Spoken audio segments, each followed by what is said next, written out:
Good evening, folks, and welcome to the live stream. I hope you're all very well this evening. Let's see who we have on. We have Jared Mack. Great to see you, Jared Mack. We have Master Templar. Great to see you. Amax C is on. Ava is here. Great to see you all. Robin is on. Great to see you, Robin. Colin is here. Halam is on. Great to see you. We also have Stefan. Great to see you too, Stefan, once again. Edgar is on. The Freckle Pony is here. We have also Raven 1983 Witch. Great to see you once again. Mad Monk 33. David McGuinness from the Two Davies. So make sure to check out Indie Truck Davies, the Two Davies channel on YouTube. We also have Chatty Rat. Great to see you, Chatty Rat. We also have on tonight Tiny Demolition Lover. Great to see you once again. We have Mad Monk, who's become a member and has access to Discord. Yay! So I hope to be on the stream, post-stream chat later tonight. Definitely be on, just not sure what time, but I hope to see you then. We also have, let me see, Young Ralph is here, John O'Sullivan, Hayati, great to see you. We also have Hammy Killer, thanks for moderating once again tonight. Roshin Malone is here, great to see you, Roshin. We also have Oraman. We also have CGM, great to see you, CGM, hope you're fine. Woods Boy Me, great to see you. Red Star is on. We also have Mark, Billy, Jacob is here, and so many more. Hope you're all very well. Hope you had a very nice week and you're ready for the weekend. A lot of stuff to get through tonight. We have the I mentioned about Brexit. We have we'll get to that clip in just a moment. Labour preparing perhaps for the elections, cost of living, and a number of other issues as well. So I just want to start off with this one story. It says here, laser focused on winning. Labour gathers top prospective MPs for campaign training.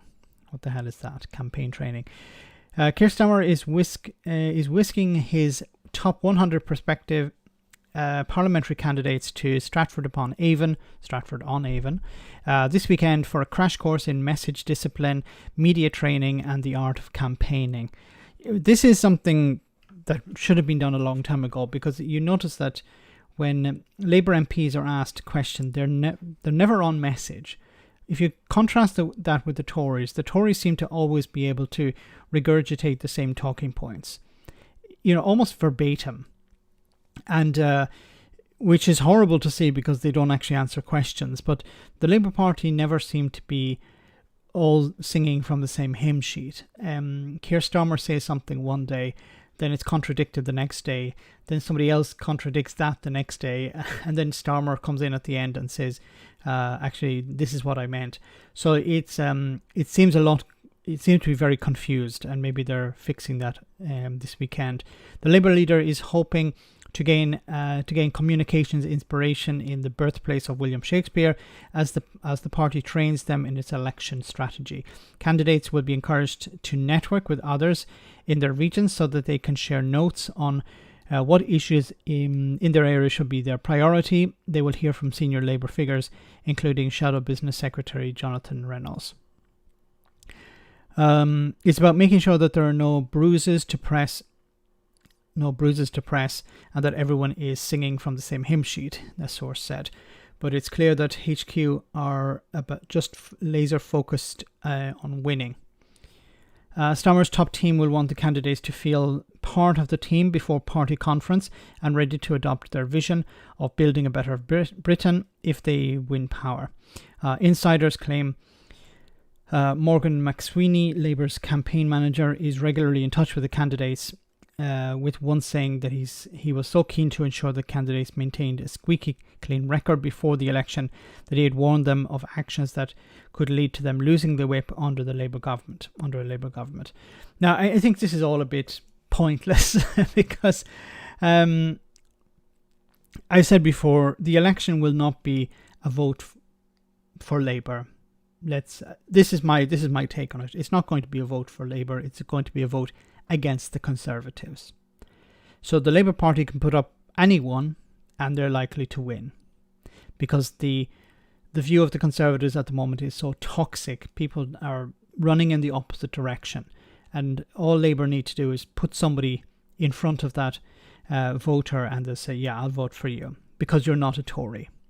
The vast majority of voters don't care about policy.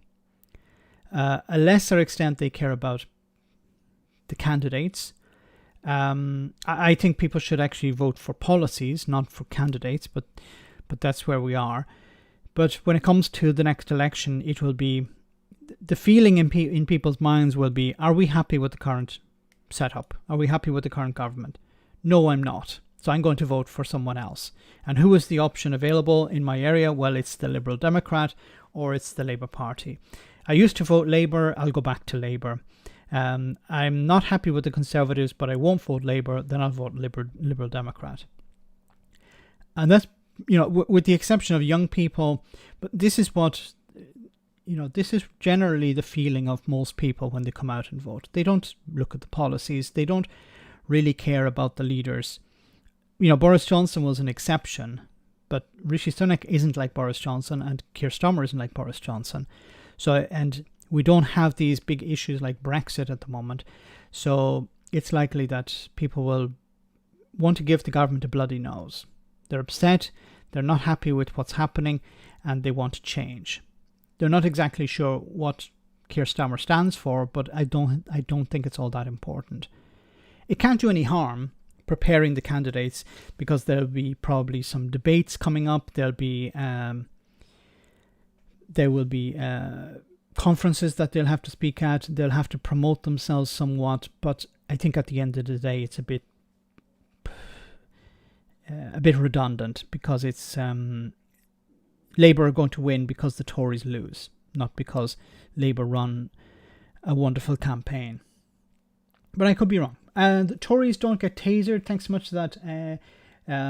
Those gifts of membership to Chris, to Akismad, to Hugh, to Chatty Rat, and to Frederick. Great to have you all on. Some of you are already on Discord, but great to have you on again. Thanks for that. The thing about these memberships is you can't choose. It's quite random. So some people get nominated twice, or who've been already nominated. It's not my choice. Force a Green Labour coalition, if that could happen, that would be a wonderful solution, a wonderful situation where Labour needed to rely on the Green Party in order to form a government. So the Greens could extract massive concessions. Unfortunately, I don't see that happening because it's more likely the Labour Party would reach out to the Liberal Democrats. And if it's a case of having to reach out to the Greens, I think it would be a case of Lib Dem, Labour, Lib Dem, and then finally the Greens forming a coalition. But that would be where the polls were completely off and Labour didn't win a majority. No, sorry, I thought it was your grand's. I'm probably getting wires crossed. Starmer is a great mass debate.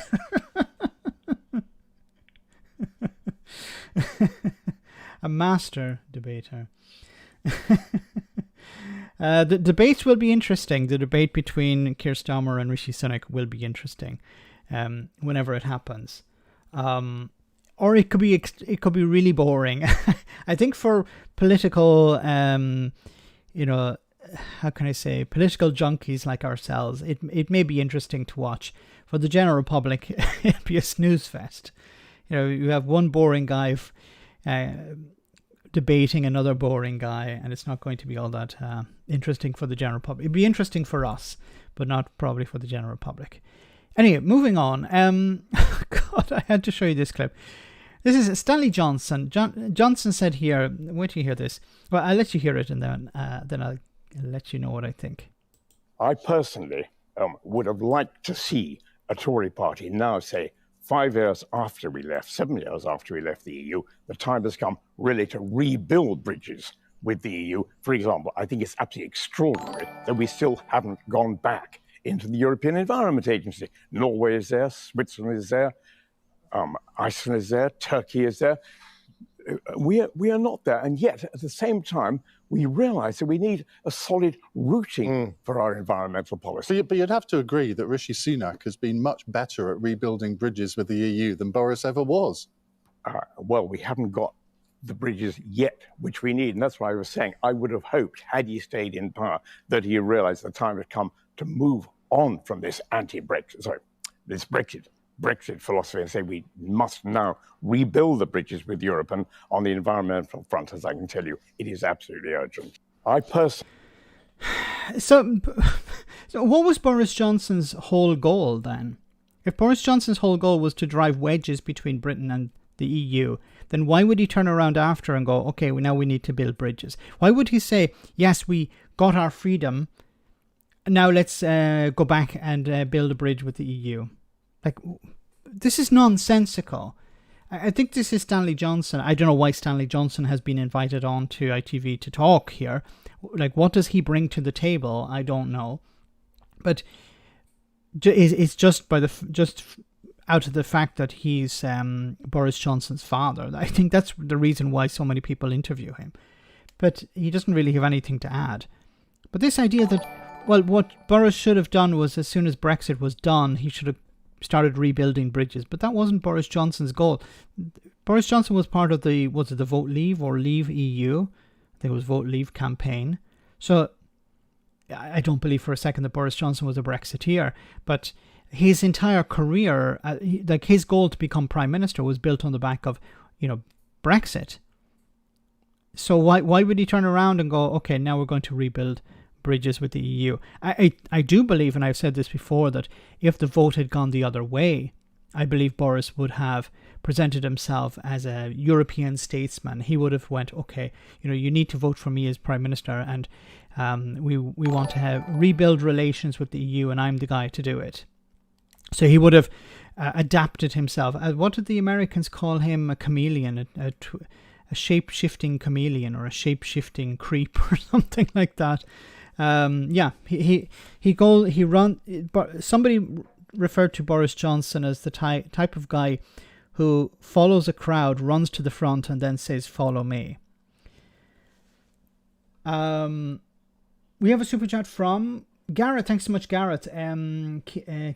Keir Starmer versus Rishi Sunak, the choice between the man who sits on the fence and the man who's too small to even reach the effing fence. What's that? Which would you choose, Gareth? Well said. Thanks for that. We have Alistair. Thanks so much. Oh no, we have the Freckle Punny before that. A Tory, Reform UK, and Four Horsemen coalition. Yeah, that's the alternative. Can you imagine Farage in government, in some sort of coalition government? Of course, Farage probably wouldn't win a seat. He tried, was it 7 times to win a seat, and he still hasn't. So, don't see it happening yet. You see, the problem for Farage is what constituency can he run in? Because if he runs in a pro-Brexit one, well, there's already a Tory there, and they don't want to give up the seat. And he's not going to run in a Labour constituency because, he hasn't a chance there either. So Farage is happy to say, yeah, if I was in charge, I would do X, Y, and Z, knowing that he will never be in charge. Alistair, thanks so much for that super chat. Chat say thanks to Larry the Cat for finding that password for Bojo's phone. Yes, Larry the Cat, thank you so much for finding that password. Where the hell was it? Where the hell was that was it not password, it was a pin code for his phone. Oh my goodness. Thanks for that, Alistair. We have a super chat from Brad. Thank you so much, Brad. Stanley holds the record for most grandchildren. Stanley Johnson, in another clip, I think it's here. Let me see if I can find it. I think it's from the same guy on Twitter. We have to get population under control. I think it's complete nonsense that we are now confronted with an island, would you believe it, of 70 million people. Well, I've almost lost count. By Kate's counting, we think it's 17. I think that's approximately right. Is that in the broad sort of ballpark? The ballpark. Because if you look at the rise in Britain's population now, you will see that, as it were, there is that really serious differential in the fertility of the immigrant population to the fertility of what you might call the indigenous population. The question you're getting at is, has one practiced what one preaches? I think we should all of us ask ourselves almost every day that question. You have to get population. So, Stanley Johnson wants to control the population, thinks the UK population is out of control, but doesn't know how many grandchildren he has. Doesn't know how many children Boris Johnson has. Goodness.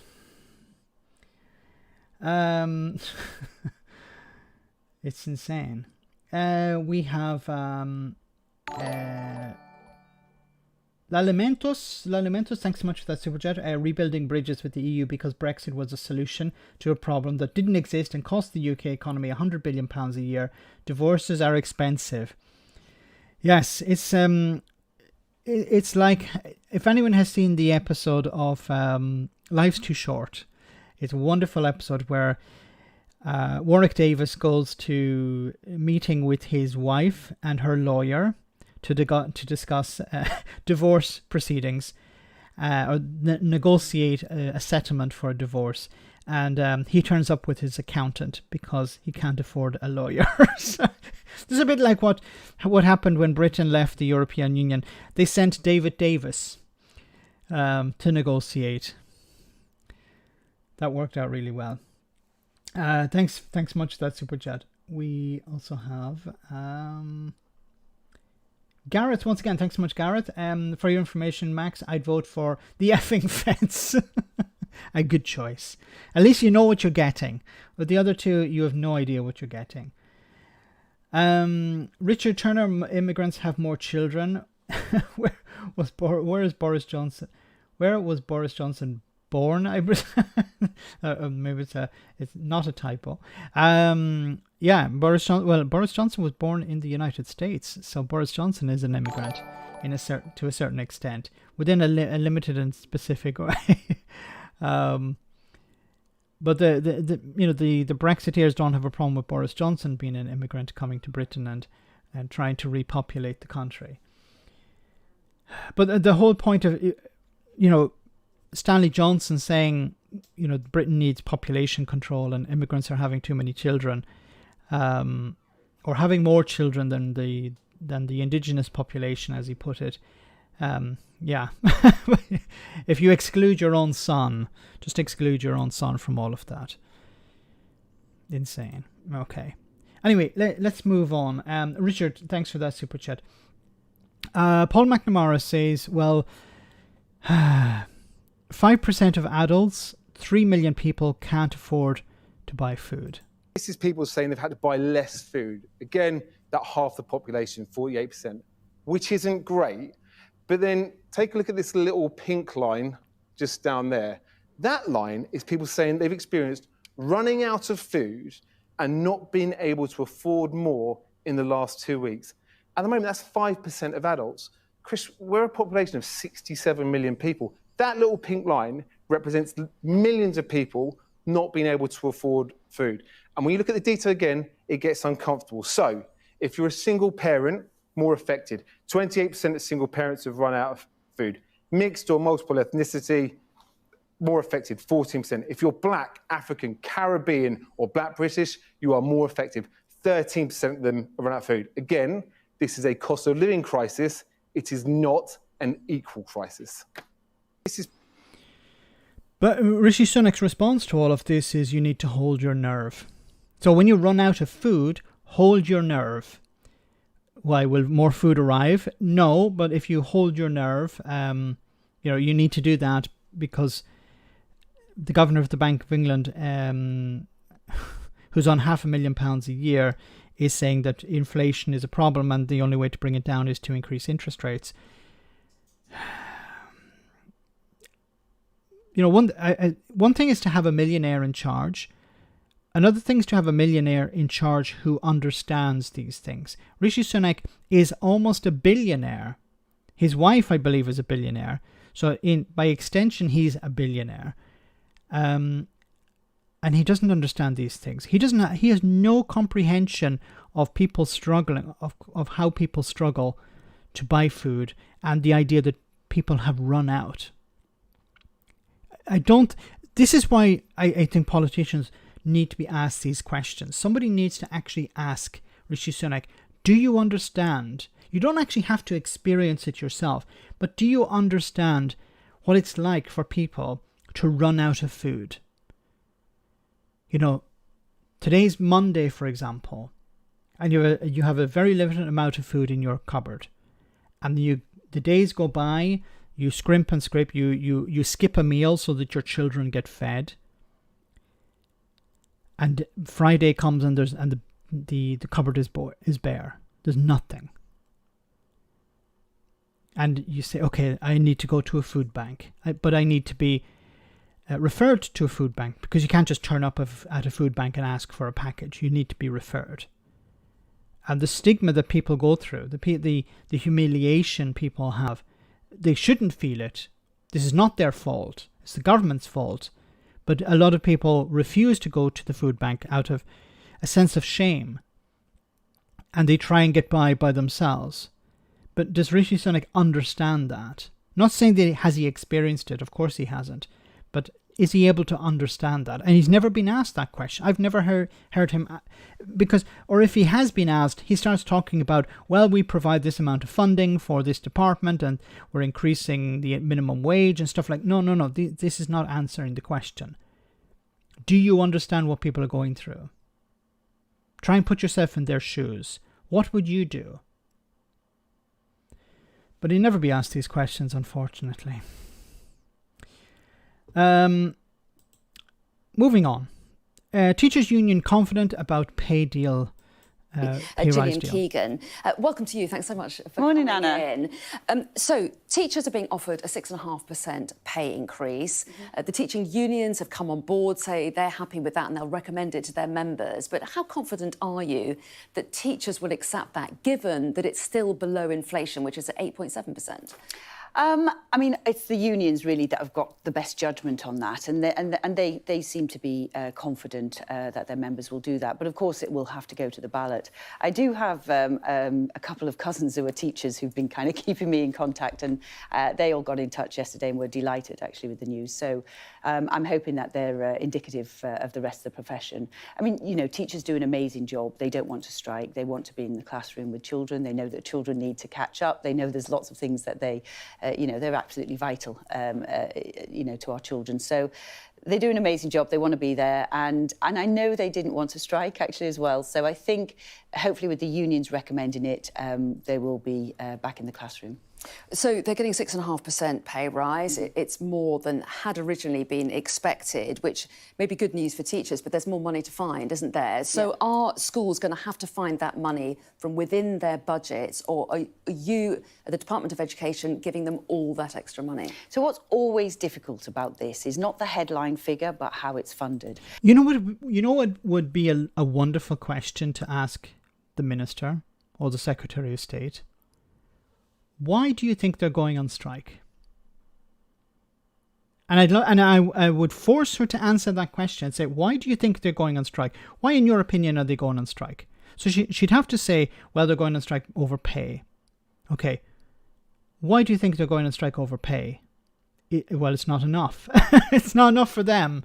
And why is it not enough for them? So a number of why questions would have to follow. These are the type of questions journalists should be asking these ministers. Because just talking about, okay, this is what are you going to do? What do you think the department should do? Ask why these people are going on strike. Okay, because they say they're going on strike over pay, but also conditions. Why are they going on strike over conditions? And get to the heart of the problem here. The problem is that there is insufficient staff. Why is there insufficient staff? Is it because you haven't invested the resources necessary? Is it because you haven't recruited and retained staff over the last number of years? These are the questions journalists should be asking, but they don't for some reason. Alistair, thank you so much for giving out those memberships. We have Nodi Alsi, we have the Lefty Boater, Casper, Number Free, And Ava, great to have all of you, and I hope you are able to make it to the post-stream chat after the show tonight. Thanks for doing that, Alistair. It's frustrating because the minister is sort of able to get away with it by saying, yeah, we're offering this and that's it, and there's nothing we can do about it. All along. I want to show you this clip from Channel 4. This is Gillian Keegan once again. I've said all along, I do not think strike action really adds anything either to children's education or to patients' health. Although perhaps it's worked in this case because you've gone up from where you wanted to be. Well, I guess we can both walk away knowing that it is more than was offered for this year. I've said all. Okay, so strikes don't work, but they do work. Yeah, well, yeah, they do. Oh my God, they're sending the best, aren't they? Moving on, away from strikes. This is a little bit of a concerning story, or maybe it's not a concerning story. It's not related to Britain, it's related to the EU. EU lifts Japan food import rules weeks before nuclear wastewater to be pumped into the ocean. So the European Union has lifted restrictions on Japanese food imports imposed after the meltdown at Fukushima Daiichi nuclear plant, weeks before Japan is expected to start pumping wastewater from the facility into the Pacific Ocean. China and other countries, however, have threatened to further restrict Japanese seafood imports if the water discharge goes ahead. The EU announcement came after talks at a summit in Brussels between European Council President Charles Michel, the President of the European Commission Ursula von der Leyen, and the Japanese Prime Minister Fumio Kishida. The EU's decision to lift all remaining restrictions, possibly next month, comes after the IAEA approved Japan's water release plan in a key safety review, saying the move would have negligible radiological impact on people and the environment. So if the IAEA, the International Atomic Energy Agency, has approved it, then maybe it's not so bad. But I'm a bit worried. Glow-in-the-dark sushi. Yes. The EU have high standards, okay? And Japan has been trying to deal with this over the last number of years. One of the reasons that they're trying to push hard here is that they have been containing this water for since the disaster in 2011, and now they have to get rid of the water, so they're going to release it into the sea, into the ocean. They have removed some of the isotopes, but one remaining one is difficult to remove. But they believe that if they release it into the ocean, which is a huge, there's a huge amount of water in the ocean, that it will be diluted to a sufficient level. If the IAEA believes so, then perhaps it's okay. But I'm a bit dubious. I'm a bit worried, but maybe it's nothing to worry about. Staying in Europe, European heat wave to lead to 55 miles per hour gusts in the UK, warns Met Office.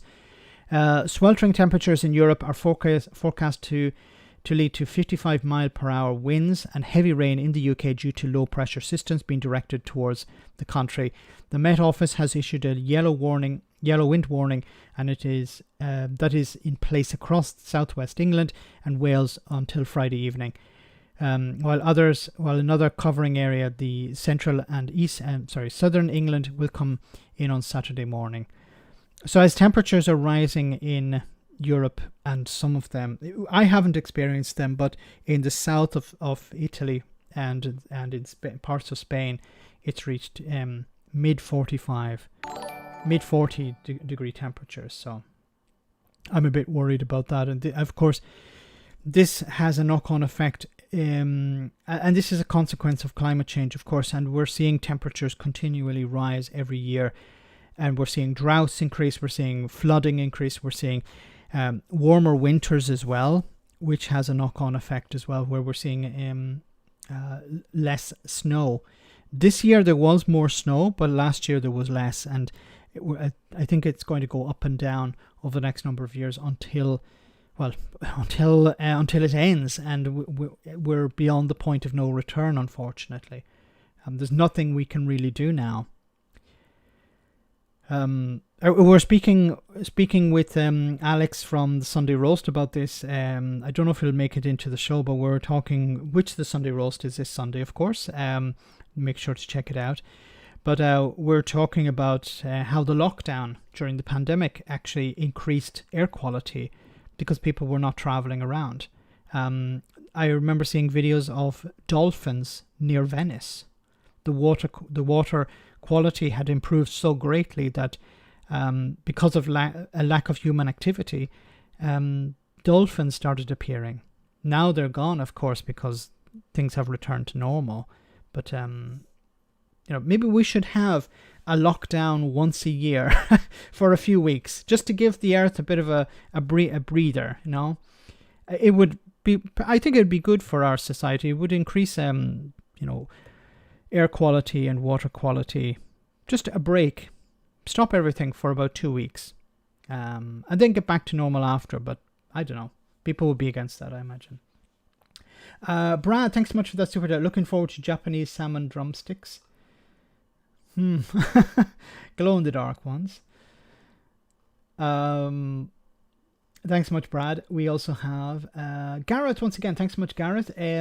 Why is it wrong for the workers to ask for what they were promised? Mick Lynch and his union counterparts backed Brexit with the promise that better wages and conditions. Did the government think they were just going to forget that?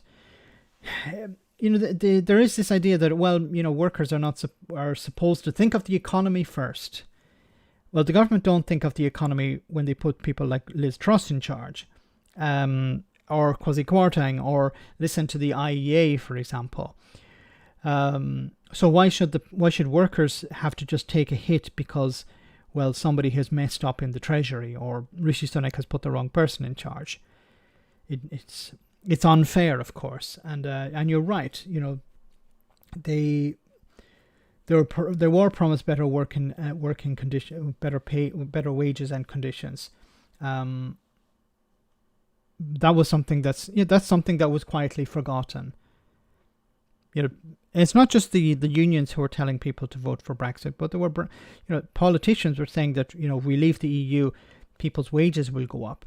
What happened to that? In Belgium, it's been hot, and a lot of people with heat stroke and summer flu.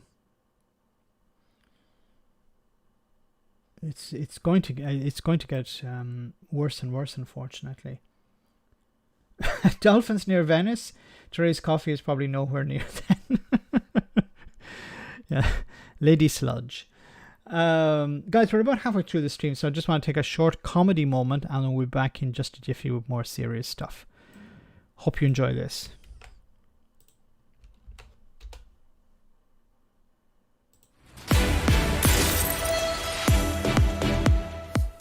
Welcome to Broken News. BBC management has offered to provide unlimited ammunition to their opponents in a landmark deal struck today. The corporation's leadership team says the only way to keep critics quiet is to continue giving hilariously open goals to mouth-breathing Daily Mail readers that hate the BBC for reasons they can't put into a coherent sentence. Our reporter has more. In a surprise move, bosses at the left or right-wing broadcaster say they will do everything they can to bolster the aims of the Defund the BBC campaign. The Director General, Tim Davie, who's now mishandled more scandals than the Catholic Church, says he remains the right man for the job because of his ability to keep the organisation mired in controversy. Other senior management figures have reiterated their determination to fuck it all up, despite being in charge of one of the few British institutions we can all be proud of, and the last bastion that separates us from batshit American-style cable news. In a statement, the corporation's leadership team says creativity is at the heart of everything we do, as is shooting ourselves repeatedly in the foot and treating our employees really, really badly. Back to you. What a lovely story. That's all from Broken News. You're up to date. Oh yes, the BBC hitting itself in the face with a rusty old frying pan. Brad, once again, thanks so much, Brad. In those temperatures, Charles III would have had to hide Andrew Johnson's fridge. Well, you know, Prince Andrew doesn't sweat, so I don't know how he deals with the heat. Maybe he reflects it. Thanks so much, Brad. Yeah, but maybe the fridge is the way to go.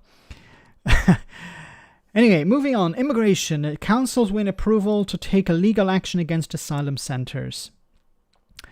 So two local councils have won their bid to try and block new asylum centres from opening in their area. The Home Office announced plans earlier this year for RAF Scampton and in Lincolnshire and Withersfield Airfield in Essex to be used to house people while they waited for a decision on asylum applications. But West Lindsey District Council, Braintree District Council, where Braintree is within the constituency of James Cleverly, Braintree. It's the irony is off the scale there, and a local Withersfield resident are seeking permission from the High Court to launch legal challenges against the new site's opening. Today, the High Court ruled in their favour, allowing all three to bring their challenges, as two of their proposed 15 grounds of objection were valid.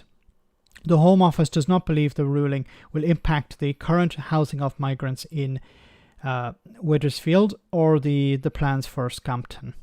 Mrs. Justice Thornton said the decision to accommodate asylum seekers on the sites may give rise to strong opposition, adding there may be wider questions about the welfare of the people housed there. Those are not, however, matters for the court, she added. The leader of the Braintree District Council, Councillor Graham Butland. Okay. I'm terrible. Okay. Welcomed the decision, saying, "We're grateful to have another opportunity to put our views and the views of the local community across to the High Court at this initial stage.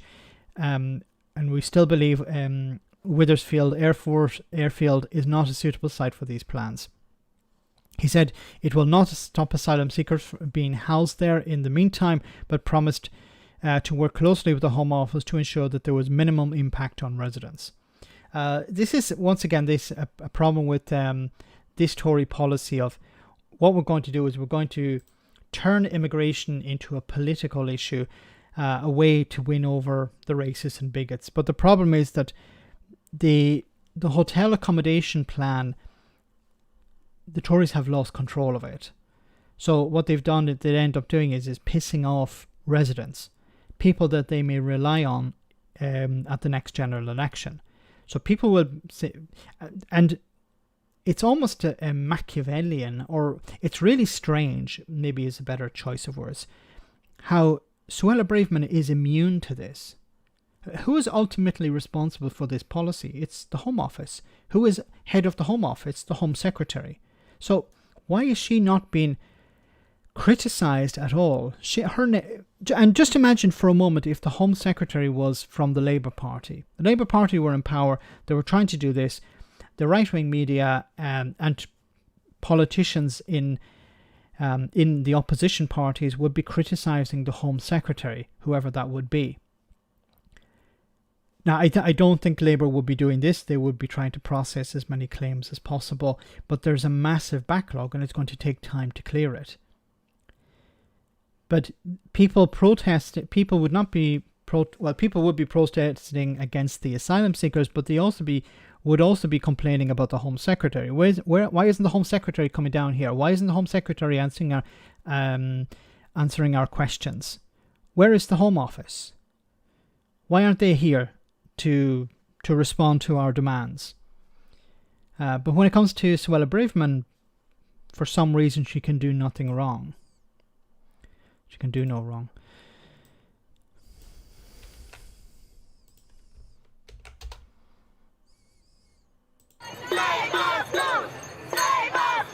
It's been like... So, what is Rishi Sunak also doing? Maggie Pie, thanks so much for that. Chinese zoo pandas got it on lockdown time, alone time. Did they produce more? Maybe that was the solution. But put the pandas under lockdown, then they start producing more. Thanks for that super chat, Maggie. So what is Rishi Sunak going to do about this? Well, when it comes to pay increases for public sector workers, in particular nurses, Rishi Sunak has come up with a plan. He's going to try and wring out a few extra quid from immigrants. People who are coming to work in the NHS are going to have to pay more to use the NHS. And that extra money is going to be used to fund, allegedly, I don't think it's going to achieve that, but the story is that this extra money is going to be used to fund pay increases for NHS workers. It's a wonderfully cynical move, because what it does is it presents, and if the Tories are able to sell it well, they will be able to say it as, look, we're getting the foreigners to pay more for the NHS. And so we don't have to ask taxpayers to fund this. We don't have to borrow money. We're not going to affect the British economy, but we're going to make the foreigners pay for it. It's a bit like when Trump said, we're going to build a wall and we're going to get Mexico to pay for it. It's not going to work. The amount of money we're talking about is not enough to cover pay increases. But also it's going to turn people off from moving to Britain to work there. That Britain is desperately needing these staff, especially in the NHS and care homes. And what is Rishi Sunak going to do? He's going to make it more expensive for those people to live in Britain. Mad Monk, thanks so much for that. Thanks for giving out those memberships. That's we have Matt, Tim That, like take that, Arc Office, Derek, Von Nackenizer, and that's it, yeah. Way, thank you so much for that. This for months. Public sector strikes on a scale not seen for decades. Hurting our hospitals, schools, railways, airports. Today, the Prime Minister finally trying to call them off with an up to 7% pay offer for millions of workers. I can confirm today that we are accepting the headline recommendations of the pay review bodies in full. But we will not fund them by borrowing more or increasing your taxes. It would not be right to increase taxes on everyone to pay some people more. An estimated £5 billion pay rise for millions, paid for through existing departmental budgets, and an increase in the levy migrants pay for NHS access. Today's offer is final. There will be no more talks on pay, and no amount of strikes will change our decision. The PM walking away with a quick win as teaching unions told members to accept the offer and call off autumn strikes. Our members have won this 6.5 and won this 900 million and won these movements on workload that the Prime Minister has signed up for. I think we're getting close to an election. Sunak doesn't want strikes taking place in the run-up to election. So I could be wrong, but I think we're getting close to, because he's trying to end these strikes. Here, you want some money, here's some money, but that's it. And he could be trying to also use this as a tool to beat the foreigners. So to keep the racists happy and to keep strike action at bay. Gammon be like, now you meffa off the tofu eating wokarati. you leave our Storella. Anyone is having difficulty reading this. It's all Tom and Jerry's fault. The damn bastard Mickey Mouse. Yes. Thanks, Gareth. It is a case of, it's everyone's fault but the Tories. But the idea that, once again, it's about blaming the foreigners. The easy target, people who can't defend themselves, people who have no power. It's always about finding somebody and blaming them for the failures of government. That's why I think members should now bank the success that they've made. It's saying that this is value to you, but actually you brought in an anecdote, haven't you? The government promising that extra money for pay won't come out of schools' budgets, which unions say are already underwater. Still, after making cuts and looking at everything very, very closely, we are kind of just in line, maybe slightly below, depending on actually how the funds are allocated. So to be honest, until I actually see the revenue come in, I'm very, very skeptical. Junior doctors who've just begun a 5-day strike, rejecting the offer outright. This is another offer that has been imposed on us without our consent, without our negotiated agreement, and it just goes to show how out of touch the government is. When Rishi Sunak says they're not going to talk, and no matter how much we strike, I think we're going to see in the future, really, if that statement holds up to truth. He won't win them all. Alistair, thanks so much for that super chat. General election October, November, methinks. I think it could happen maybe October. Because you want it before the winter, the NHS winter season, and the winter is going to be pretty bad for the NHS once again. Every winter is bad, but it's getting progressively worse every year because there are fewer staff. Whatever staff exist are still there, are under massive pressure, and it's not getting any better under the Tories. It's getting worse. So I think whoever's in power wants to avoid that. After months of rows over pay, the Prime Minister has accepted the pay review body recommendations, all too aware that failure to do so would have prompted a wave of industrial action and public anger directed at a government already 20-plus points behind in the polls. This pay deal is further than he initially wanted to go, but I'm told that the Prime Minister is hopeful that unions will meet him halfway. But already the signs are that strikes will continue in some sectors, while the PM is also now facing questions about where cuts will fall to pay for it all. Mr Sunak will hope ending school strikes will endear him to some voters, but he's far from drawing a line under the strikes damaging the country and him. Moving on. Michael Gove claims work for no-deal Brexit made UK match fit for pandemic. This is insane. So I covered this in a video earlier today. Michael Gove strongly denied planning for a no-deal Brexit weakened pandemic readiness and claimed it actually helped in evidence to the UK COVID-19 public inquiry. Senior officials in England, Scotland, Wales and Northern Ireland have previously told the investigation that as scores of civil servants were switched to planning for the UK to crash out of the EU, work to update and develop pandemic plans were sidelined. Of course they were. Government departments were being told, pretty much every government department was being told, prepare for Brexit, prepare for a no-deal Brexit. Now, remember that it was not a requirement of the EU, this was a political decision. But Gove, the Secretary of State for Levelling Up, Housing and Communities, and a lead figure in the 2016 Vote Leave campaign, said preparation for the EU exit was some of the best preparation we could have undergone for any future crisis. A pile of bullshit, once again, from Michael Gove. You know, a slippery Gove. He just lies continually. No deal Brexit planning had daily battle rhythm and had made government more match fit for the terrible events of this inquiry had been set up to address. How are they related?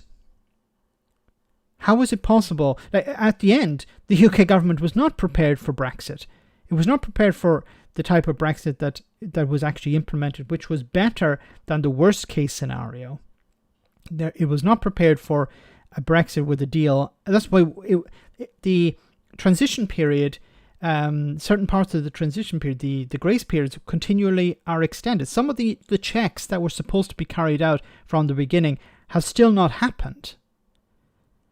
These things are just being rolled out one after the other because the Brexiteers understood, in the ones in government, understood we can't have Brexit all in one go. The country would collapse. So when Remainers were talking about the problems that Britain would face before 2016, the so-called Project Fear or the scaremongering, these things would have happened if the UK left in one go. But what happened instead was it was staggered. So as we're seeing over the last number of years, checks are coming in October. Can you imagine if all those checks had been implemented from day one, and all the import problems and all of that had happened from day one? So businesses were told, get ready for Brexit. They didn't know what that meant. And government departments were not prepared for Brexit. Look at the problems that the reason that they're not carrying out checks on many goods coming in is because the staff are not available. That's why you're seeing a massive increase in smuggling. About a week ago, I think it was, a massive find of counterfeit goods was discovered. Was made, sorry. Gove and the Peruvian marching again. On the Peruvian marching again. Oh yes, I think he should be a persona non grata in Scotland. Michael Gove, born in Scotland, but for some reason hates the Scots. No, literally doesn't like the Scots, because I think he was doing a comedy show about them as well. Richard Turner, thanks so much for that super chat. Did Gove think he could negotiate with the virus? Probably. What we'll do is a no deal pandemic. That's what we'll do. We have to hold our nerve. We'll negotiate with them. We'll appear tough. We'll bang our fist on the table, and then the virus will go away and think about it. That's how it works. I wouldn't be surprised if some Brexiteers come up with something like that. No deal Brexit planning. Six pandemic preparation projects were stopped or reduced as a result of Operation Yellowhammer. No deal Brexit work. Remember Operation Yellowhammer. Roger Hargraves, director of the government's Cobra Crisis Management Hub, gave evidence that the government's crisis response system had been pulled out of shape by crises, including planning for Brexit. Projects dropped included pandemic influenza strategy refresh, which was supposed to examine how countries like Asia, such as South Korea, had dealt with previous coronavirus pandemics, planning for a healthcare surge and benchmarking the NHS preparedness internationally. But Gove insisted, I haven't yet seen any activity that had been identified that would have enabled us to significantly better deal with the COVID-19 pandemic, and did not occur as a direct result of the EU exit. Of course, it's about defending Brexit. And we saw that in 2020 as well, where during so this was before Brexit. Before the pandemic, the preparation was not being done. It was being sidelined. And then in 2020, when the pandemic arrived, the response from... Oh no, Garrett's super chat disappeared. Damn, Nightbot got rid of it. Thanks so much, Garrett, and apologies for that. I'm not sure what happened there. If you want to write it in the normal chat, there's no need to send another super chat. If you want to write it in the normal chat, I'll read it out. Sorry about that. The bugs in the system. Wolfpad, thank you so much for that super chat. We've had enough. We've had nothing but crisis after crisis ever since. Just think how bad it would have been if we hadn't been so well prepared. Yes, if we hadn't been so well prepared. What was it? Bin liners for PPE.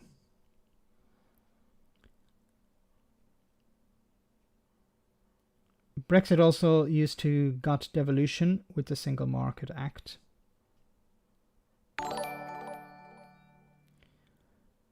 Gove dropped the V and the N. I'm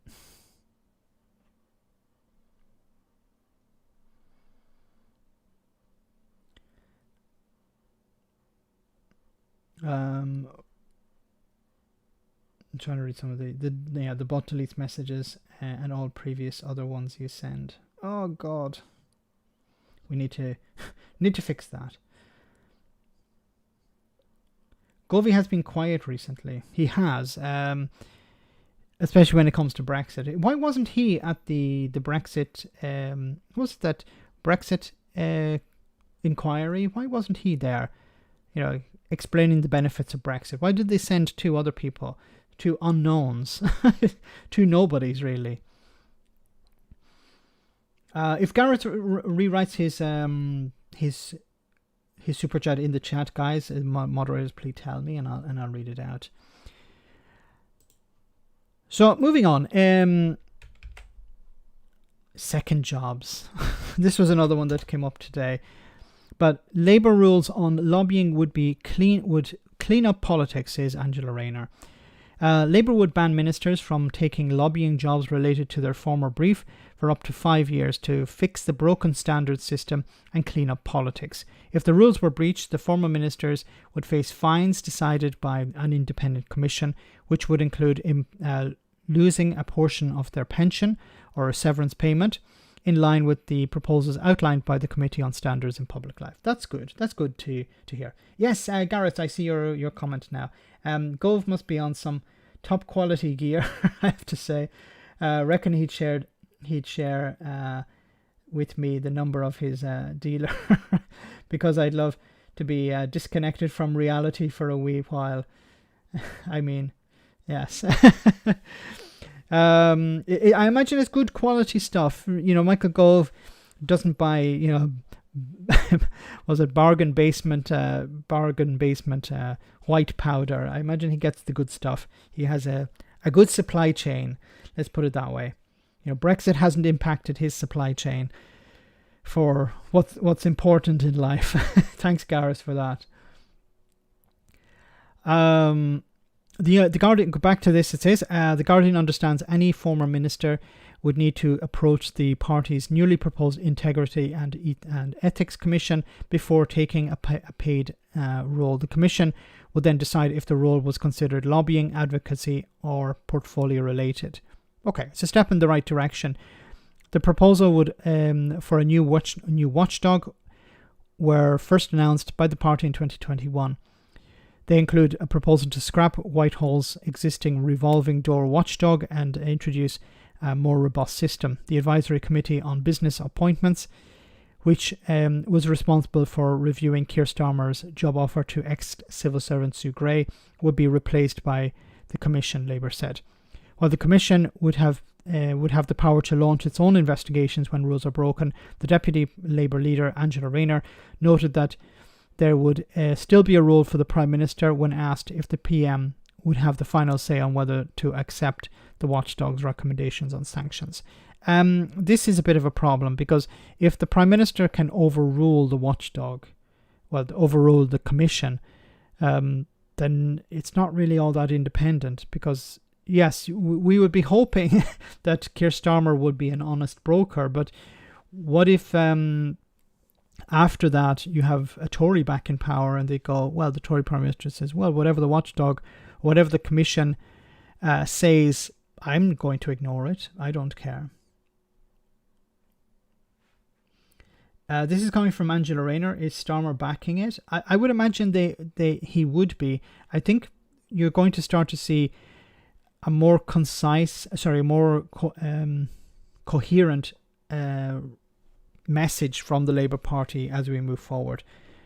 This is what was mentioned at the beginning, that all candidates, all members of the government are speaking from the same hymn sheet, singing from the same hymn sheet. So I think this is what the Labour Party want going into the election at least. And after that, I imagine they would support it as well. I would hope so. There's no point bringing in, talking about doing things like this and then not doing it. She goes on to say, speaking before her speech at the Institute for Government, Rayner said, after taking a wrecking ball to the economy and forcing up mortgages, the former Prime Minister Liz Truss is cashing in after crashing out of the government. We have a system where the door is held wide open for former ministers who want to line their pockets as soon as they leave office.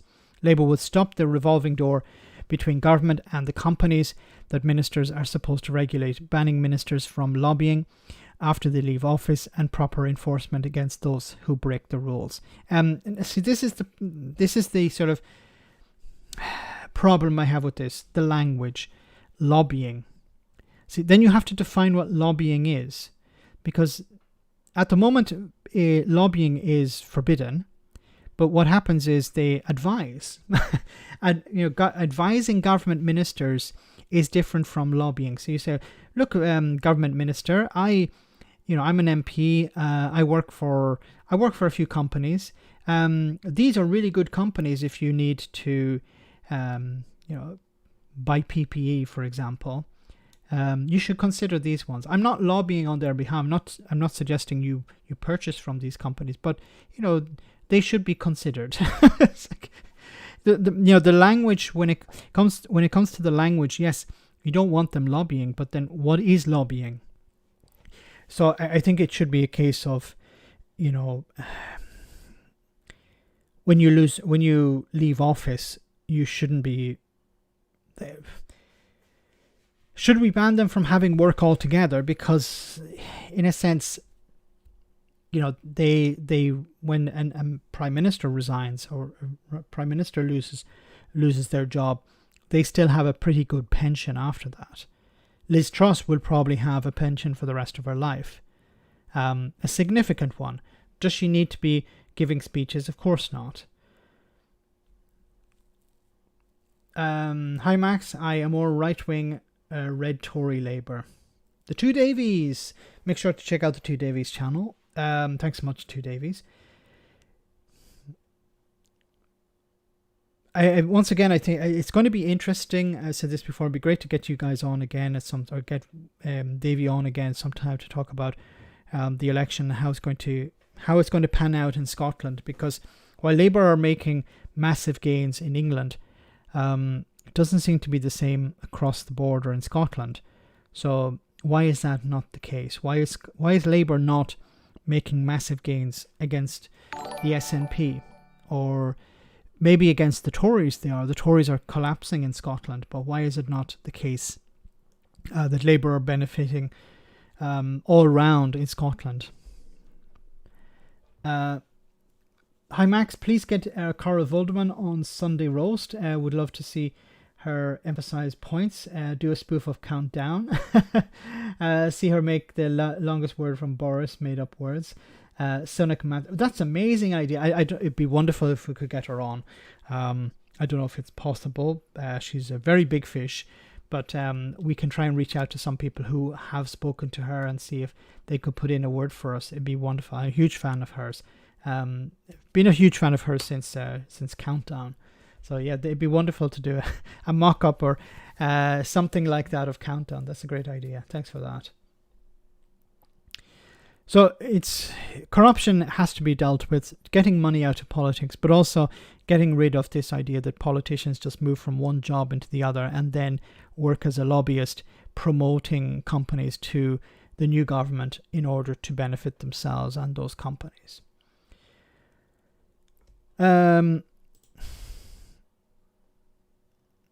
Related to this is this. So yes, you set out to see if there was a green industrial future for Scotland, Yeah. and you've written a report, you've got it with you. So what did you find? Well, the starting point to this, I actually published a report last year about Scotland's green energy potential, and what we argued in that is that we... I want to get to the... To ban new exploration. Do you agree with that? Sorry. If an independent Scotland will look. But if I may, just briefly, in academia, we bring lots of students over to... Is this a crisis for the SNP? No, it's not. And the whole atmosphere in the place. We of talent such as... Jobs for MP. Yes. So we're going to take a look at yours, reflect on some of the rules in Westminster, because today our Westminster Accounts is looking at second jobs for MP. Yes. So we're going to take a look at yours, all in the public domain, these figures, and of course all completely within the rules. But you have done 31 hours of work in this current Parliament at an average of £1,200 per hour. Do you think the rules are appropriate? Well, Anna, when I came into Parliament, I had 2 non-executive directorships, 2 chairmanships, and I said at the last election that I would wind those up. And I did that very, very early in this Parliament. I think I was done by the end of the first quarter of that Parliament. So these were kind of legacy issues, if you like. There is, I think, a legitimate debate about earnings of MPs. I've actually just gone on to the Committee of Standards in Public Life, and I'm sure all of these things that we will reflect on, because I think it is important that the public can have trust in those that they send to Parliament. Well, yes, and what we found is that MPs with second jobs have an average wage of £233 per hour. That's 17 times the national average. Yeah. Do you think that will sit comfortably with people? You know, you've seen obviously the likes of Boris Johnson, Liz Truss earn eye-watering sums of money on the speaking circuit, benefiting from the position that they had as Prime Minister. And I think rightly people are appalled at that kind of behaviour. I think it's important that we can trust our politicians, and I think people have to look very carefully at what... So I said before that there's a whole spectrum. There are people who work for... There's David Lammy who hosts a show on LBC. There's I forget what her name is. She's a doctor in the NHS, but she's also an MP. Now, these are jobs as well. These are second jobs. Are they as detrimental to society as somebody who works as a lobbyist? Of course not. There's a spectrum here.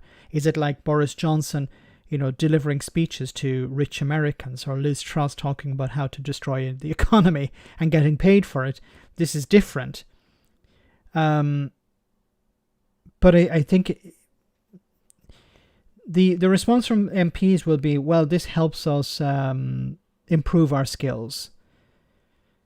I think once again we as soon as we start making exceptions, once we create loopholes, MPs will take advantage of those loopholes.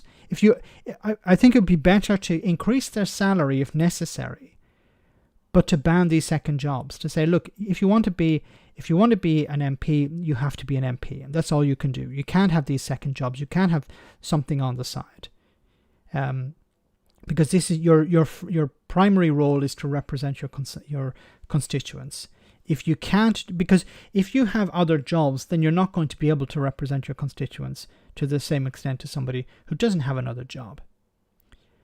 If you're not getting paid enough, then go and do something else. Now, maybe the response from that to that will be, well, you're going to lose talent if you limit the salaries of politicians.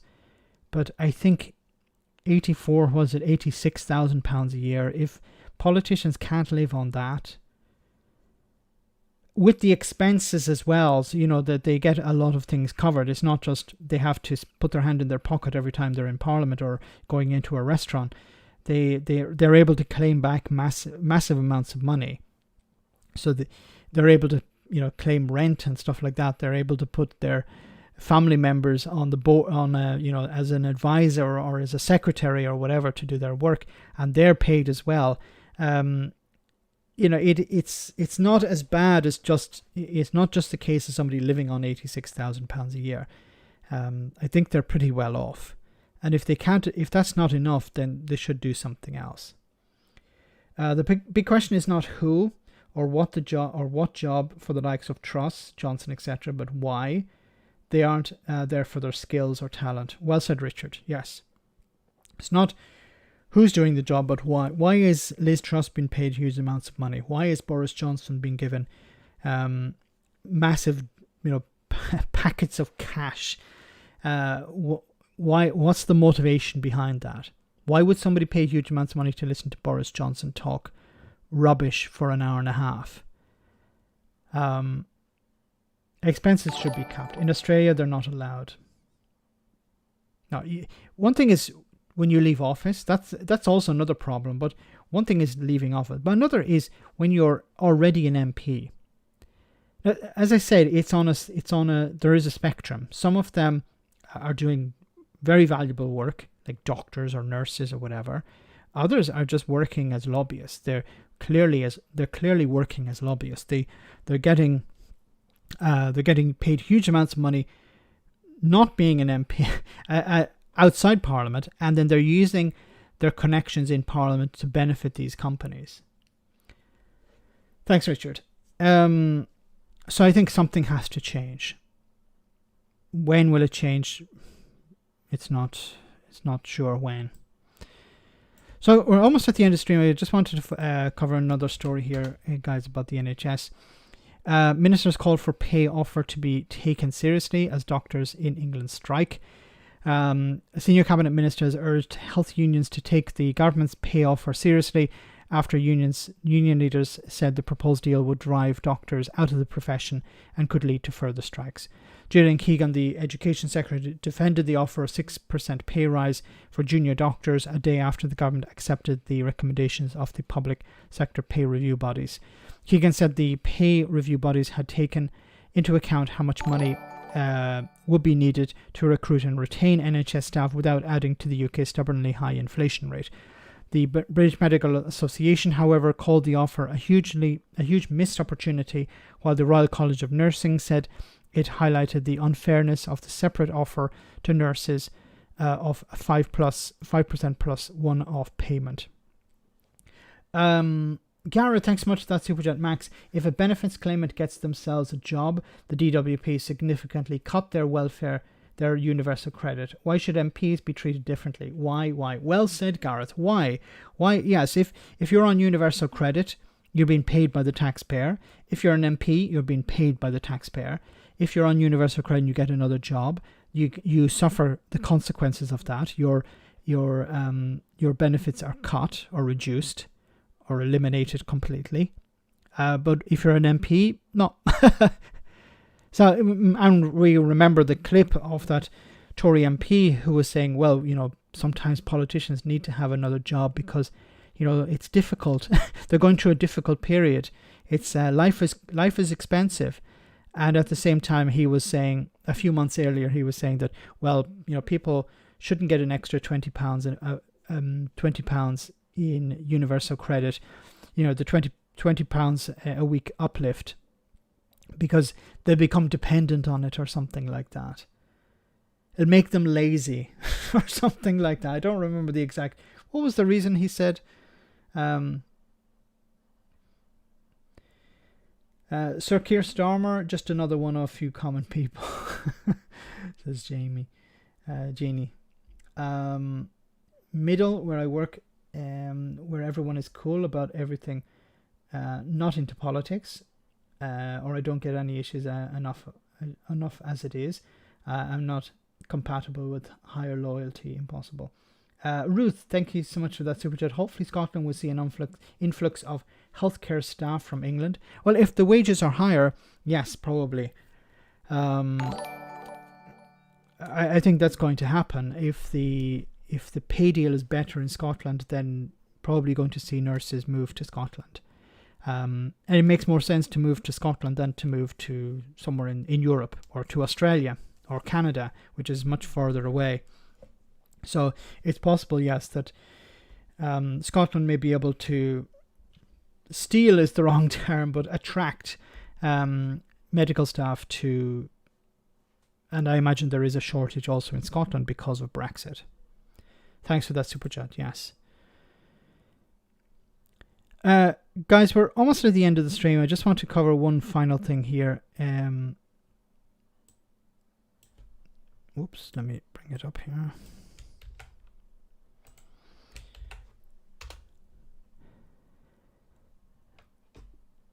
No, where was it? Apologies.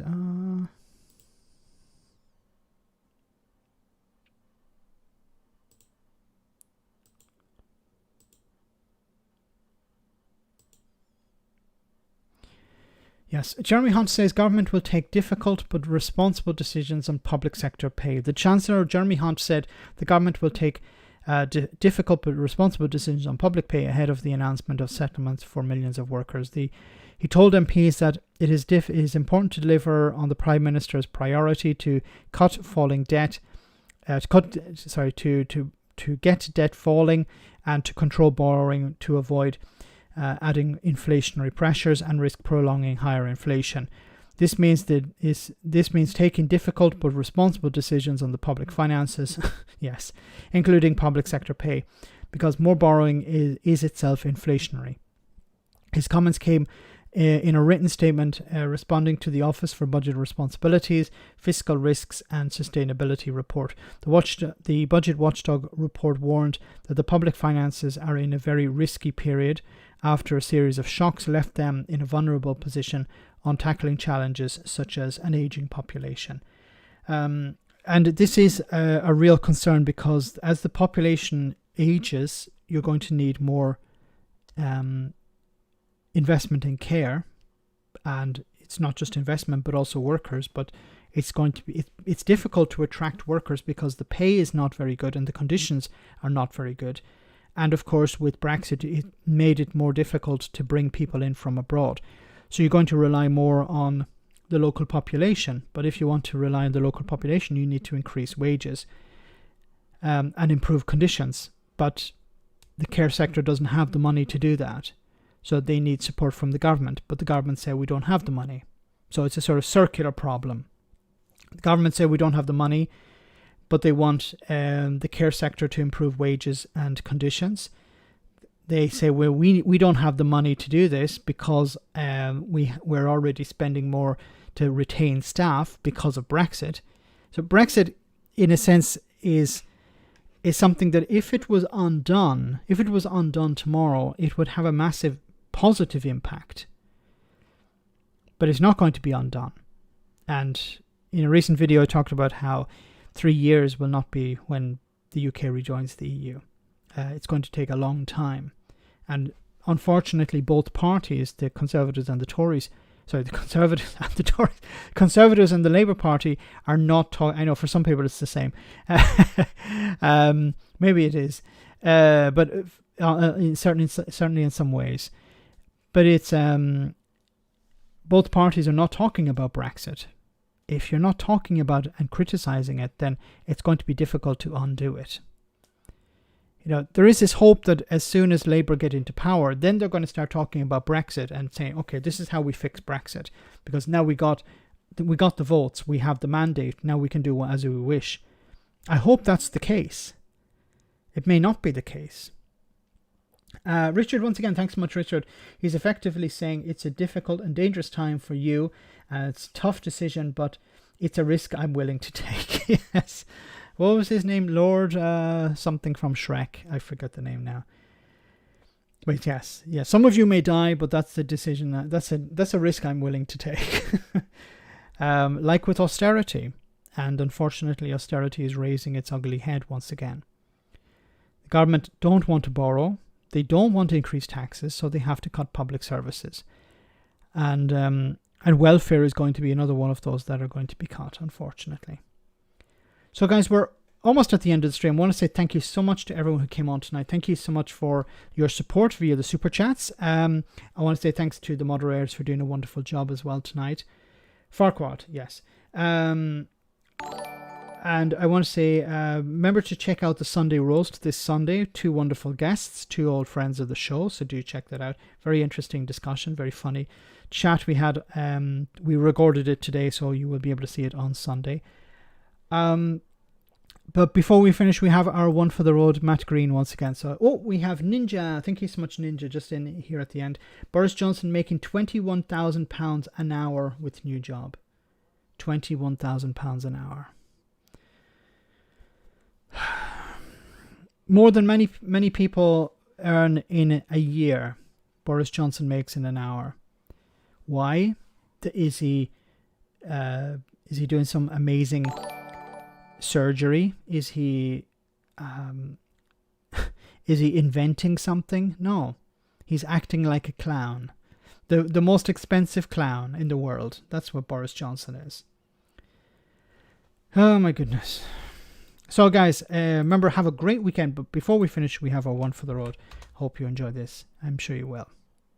Children, let me tell you a story about a boy who became a Prime Minister. I was that boy, and I am that Prime Minister. It's a short story. When making decisions on pay as your Prime Minister, I have a responsibility to be fair.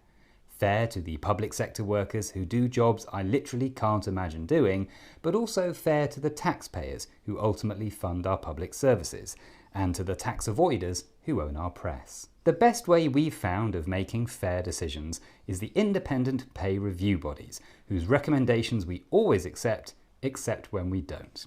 Well, today's a day we're going to accept them.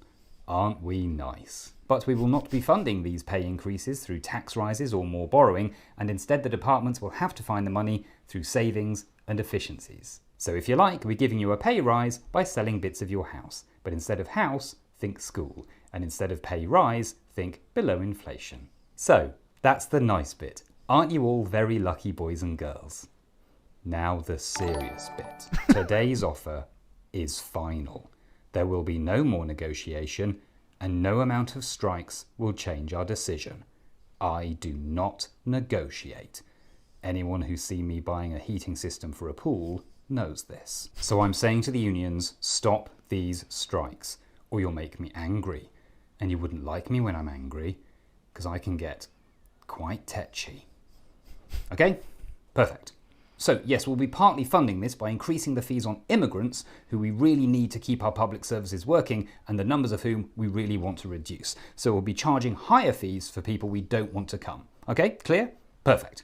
Next. Look, when I said I'd halve inflation, everyone said that would be easy. Everyone said that's why I made it a pledge, because I wouldn't have to do anything and it would still happen. Well, I've proved them wrong. I've made something that should have been easy look difficult. And that's not easy, because I don't believe in doing the easy thing. The easy thing would be just to give up and let someone else have a go for a bit, but that would be too easy. And also, I really want to be Prime Minister for much longer than Boris Johnson was, so you're stuck with me. Okay, so all that remains for me to do is to give myself a rating for my performance today. Perfect. Hello, children. Oh, wonderful. Gareth, just in before the end, second job for MPs, don't ban it outright. What if an MP works part-time as a supply teacher, for example? Vet all job offers, cut MP wages dependent on their earnings, and declare all second jobs publicly. Yeah, if that could be. I think there's a whole range of ideas that could work. Maybe not banning them outright, but making it public what their job is. And maybe a job that's in the public good as well. Lobbyist is not in the public good.